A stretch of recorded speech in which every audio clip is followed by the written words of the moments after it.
Hello everyone and welcome to part 3 of our Trans-Siberian journey.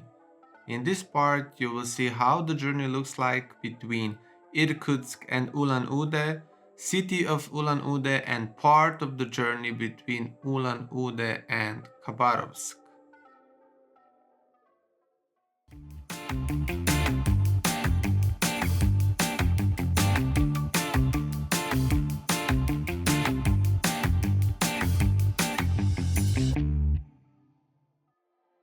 Train ride between Irkutsk and Ulan Ude is not that long actually, it takes only 8 hours. However, in these 8 hours you will experience most spectacular sceneries on Trans-Siberian Route, as train rides next to the Lake Baikal. Make sure that you booked ticket for a day ride. I made a mistake so I had to buy a new ticket. However, even if I bought tickets for the day ride, the weather was a bit foggy so it wasn't the best experience. But still, it was unforgettable.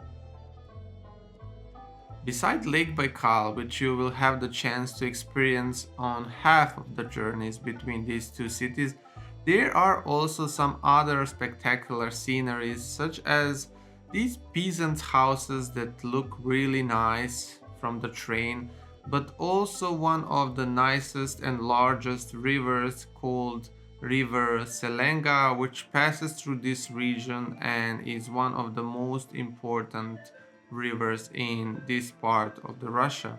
Also beside that, there are many bridges that you can see from the train.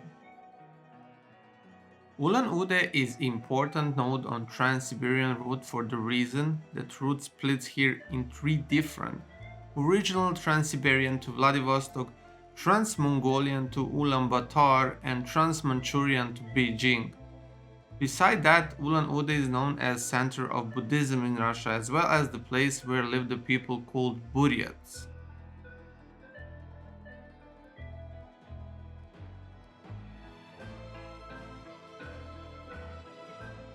Hello everyone and welcome to Ulan Ude. Ulan Ude is one of the main, actually most important stops on Trans-Siberian for the reason that Trans-Siberian Railway splits here in three different railway lines. One that continues all the way to Vladivostok, which is a original Trans-Siberian line, and two more, one that's called Trans-Mongolian that goes down to Ulaanbaatar, and the other one is Trans-Manchurian, and that one continues all the way to Beijing in China.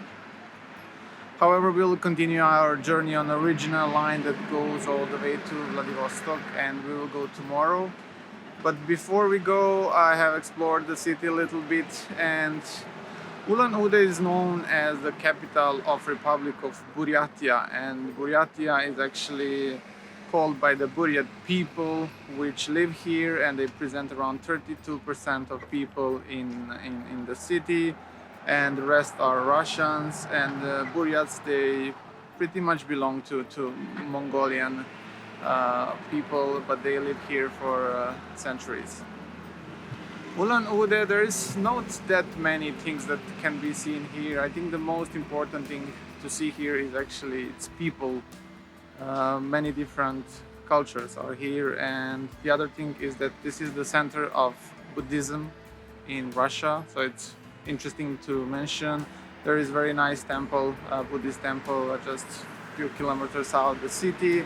And beside that, it's worth to mention that there are two rivers that pass here. One is called Ude, and that's how the Ulan Ude got the name.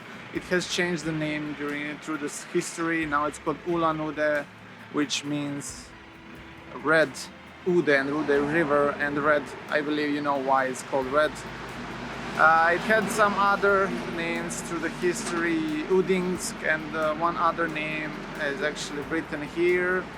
And yeah, but now it's called Ulan Ude, and yeah, that's pretty much about it. Behind me you can see, I think this is called Tsar's Gate, and behind that you can see a city's theater and opera, and more or less that's all about Ulan Ude. There are not that many things, and this is not that big city compared to some other city that we visited, but it's nice to stop here, and especially if you're changing to some other lines.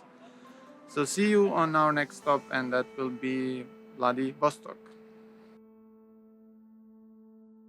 After Ulan Ude is the longest part of the journey on the train, especially if you decide not to stop in either Chita or Khabarovsk. This journey will take you 2 days and 22 hours if you go straight to Vladivostok, or 2 days and approximately 7 hours if you go to Khabarovsk. This area is very mountainous and autumn has already reached this part of the world. And here I have to say one thing to myself and one to Russian railways. To myself, I will say bring the GoPro camera next time, and to Russian railways, I will say please make the windows that can open, at least just to take the camera out. I have made some pictures, but only through the windows. This part of the journey is breathtaking for two reasons. Beautiful yellow trees and wide grass fields followed by tiny rivers, and second, many curves so you could see the train so clearly and it looked so powerful. I almost wanted to take my drone out, but it was impossible. Beside Lake Baikal, this is my favorite part of the journey. Yes, it takes a long time, but it gave me the opportunity to enjoy in some of the most spectacular views of Siberia, to sum up everything from previous day and finish some of my projects. So I will leave you a bit to enjoy in this spectacular beauty.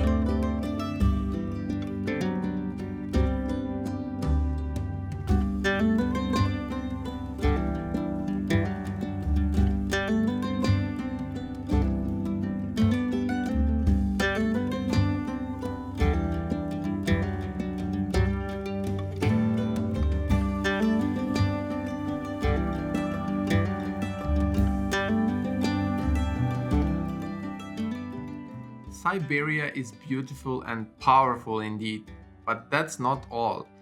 In last part of the journey you will get the opportunity to see Russia's San Francisco, city of Vladivostok.